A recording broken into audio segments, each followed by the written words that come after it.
Committees کا effective بنانا نہایت ہی ضروری ہے، چونکہ یہ they are not only brains ہیں، اور ایک اس کا بہتر ہونا، افیکٹو ہونا پارلیمنٹری فارم آف گورنمنٹ میں بہت ضروری ہے۔ تو کمیٹیز کو افیکٹو بنانے کے کیا پروپوزلز ہیں؟ پہلا پروپوزل تو یہ ہے کہ ensure advocate committee consultation and composition, یعنی مناسب اس کی کمیٹی کی کمپوزیشن ہونی چاہیے، یعنی یہ نہ ہو کہ بہت زیادہ تعداد ہو جائے یا بہت تھوڑی تعداد ہو، یہ ہو کہ what is the best size of a committee. Recommended جو لٹریچر میں ہے وہ یہ ہے کہ ایک افیکٹو کمیٹی کے لیے 7 سے زیادہ ممبران نہیں ہونے چاہیے، اور 3 سے کم نہیں ہونے، تین سے کم نہیں ہونے چاہیے، 7 از دی بیسٹ سائز۔ لیکن اگر آپ 20 ممبران اس میں شامل کر دیتے ہیں تو پھر اس کا مطلب یہ ہے کہ کمیٹی فعال نہیں رہے گی۔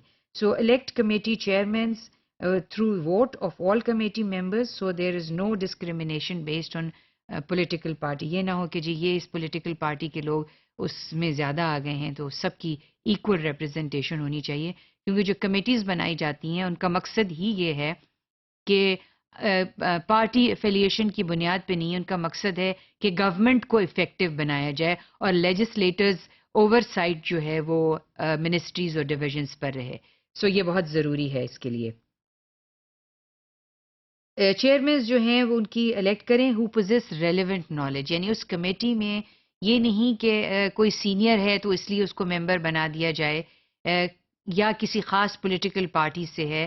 Relevance of knowledge and experience in the area in which they are working, so یہ بڑا اہم ہے۔ اور آبزرویشن یہ ہے، اگر آپ کمیٹی کی رپورٹس پڑھیں جو کمیٹیز میں چھپتی ہیں اور اویلیبل ہیں نیشنل اسمبلی کی لائبریری میں، اور بہت سی رپورٹس کئی دفعہ آپ کو انٹرنیٹ پہ بھی اویلیبل ہوتی ہیں، تو ان کی جب آپ کوالٹی دیکھتے ہیں تو وہ کوئی اتنی امپریسو نہیں ہوتی، اور ریفلیکٹ بھی کرتا ہے۔ میں بہت سب کی بات نہیں کر رہی، لیکن ایسی ہوتی ہیں جن کی کوالٹی اتنی امپریسو نہیں ہوتی ہے، اور اس سے اس طرح کی رپورٹ کا کوئی فائدہ نہیں ہے۔ تو یہ ضروری ہے کہ جس کی ریلیونٹ نالج ہے اسی کو کمیٹی کا چیئر بنایا جائے، تاکہ وہ بہتر طور پہ اس کی فنکشننگ کو اسٹیئر کر سکے اور صحیح طور سے ایجنڈا جو ہے اس کو لے ڈاؤن کر سکے۔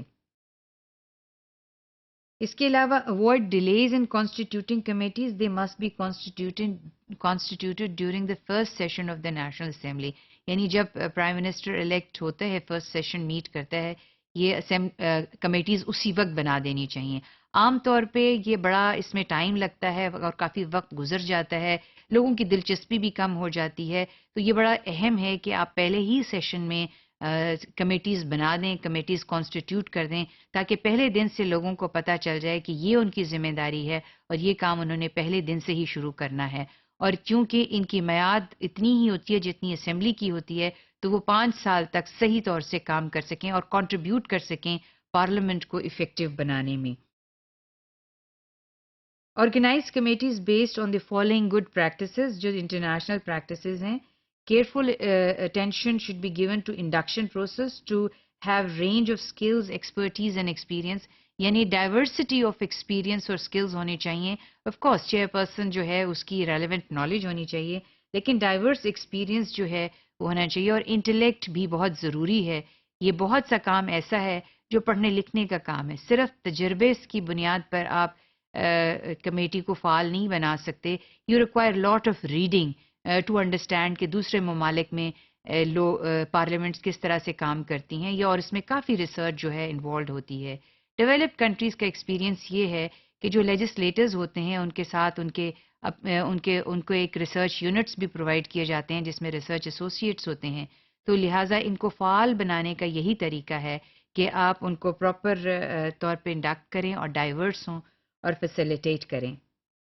Clearly understand the roles and responsibility of each committee member، ہر کمیٹی ممبر کی ذمہ داری واضح ہونی چاہیے، اس کو پتہ ہونا چاہیے اس نے کیا کرنا ہے، اور یہ بھی چیئر پرسن کی ذمہ داری ہے کہ وہ پہلے دن سے بتا دے کہ ہر ممبر نے کیا کیا کام کس طریقے سے کرنے ہیں۔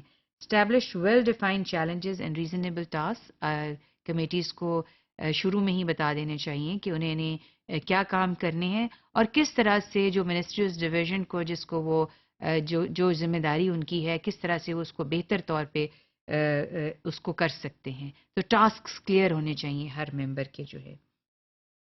پھر انپٹس فرام کمیٹی ممبرس جو ہے for instant input on the budget. ہر ممبر سے چیئر پرسن کی ذمہ داری ہے کہ وہ انپٹ لے.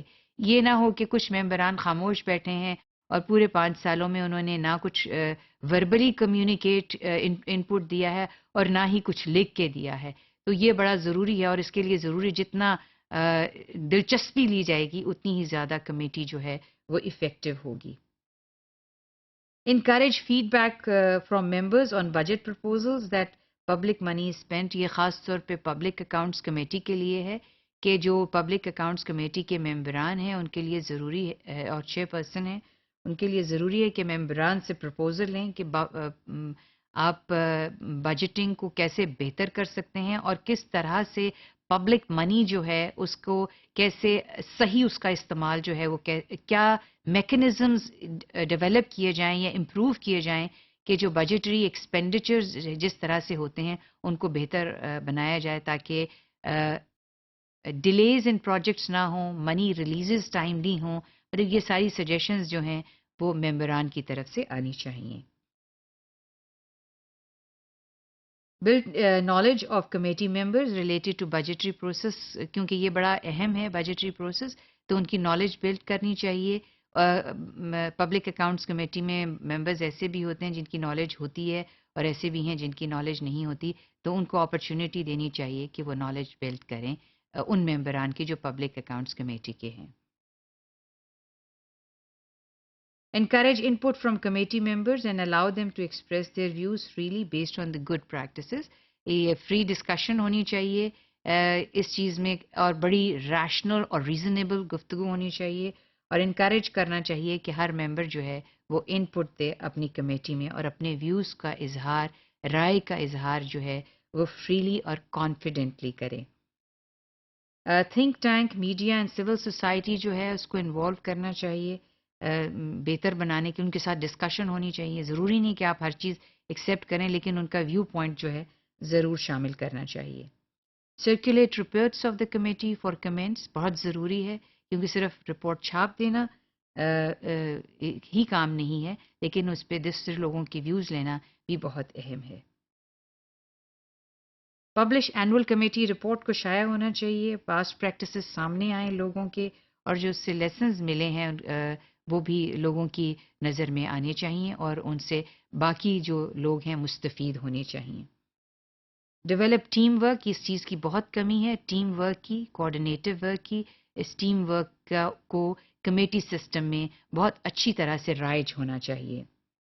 اور continuous training of legislators of Pakistan institute of parliament ہے PIP کے نام سے, یہاں پہ کنٹینیوس ٹریننگ ہونی چاہیے اور یہاں پر ریسرچ بھی ہونی چاہیے اس انسٹیٹیوٹ میں اور تاکہ لیجسلیٹرز کی کیپیسٹی کو وہ بلڈ کرے.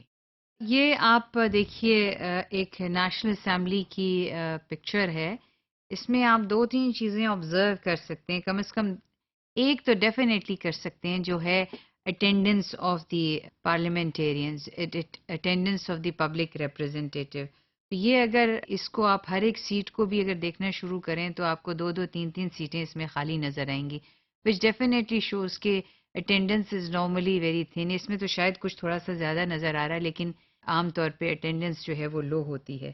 تو ایک تو یہ پہلو ہے جس کے اوپر بڑی بحث اور ریسرچ بھی ہوئی ہے کہ اٹینڈنس لو ہونے کی وجوہات کیا ہیں اور ریجنل ایکسپیرینس بھی اس میں ہے کہ ریجنل اسٹڈیز جو کنڈکٹ ہوئیں کہ وہ اٹینڈنس تھن کیوں ہے. لیکن اس کا مطلب یہ نہیں ہے کہ کوئی کام کی بات اسمبلی میں نہیں ہوتی, بہت کام کی اہم گفتگو بھی اسمبلی میں زیر بحث آتی ہے.